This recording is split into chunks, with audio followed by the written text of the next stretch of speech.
آج کل لوگ کہتے ہیں کہ سائنس نے بڑی ترقی کر لی. ٹھیک ہے، سائنس نے ترقی تو کر لی ہے، لیکن سائنس بارش نہیں برسا سکتی، انسان کے لیے پانی نہیں بنا سکتی.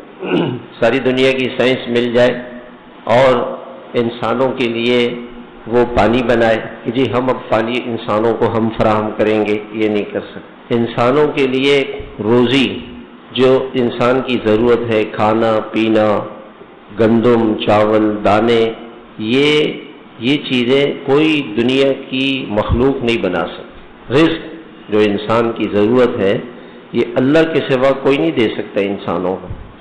ہوا ہے، ہوا اگر اللہ تعالیٰ اپنی ہوا کو بند کر دے تو کون ہے جو ہواؤں کو چلائے گا؟ انسان کی ہوا اس کی ضرورت ہے، ہوا انسانوں کی ضرورت ہے.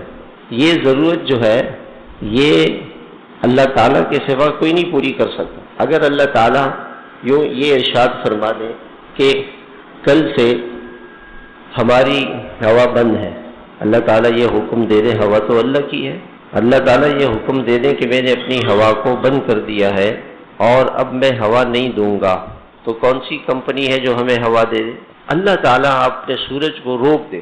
اللہ تعالیٰ قرآن پاک میں فرماتے ہیں اگر ہم ہمیشہ دن رکھیں اور ہم ہمیشہ رات رکھیں تو کون ہے جو دن کو رات سے بدل دے، رات کو دن سے بدل دے؟ ایسا کوئی نہیں. اللہ تعالیٰ اپنی سورج کو روک دے. آج کل ہم رات کو اتنے پریشان ہوتے ہیں جی بجلی چلی گئی، کام نہیں ہو رہا.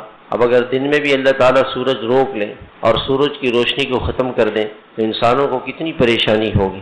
تو انسان کی ہر ضرورت، ساری ضرورتیں صرف اللہ پوری کرتے ہیں.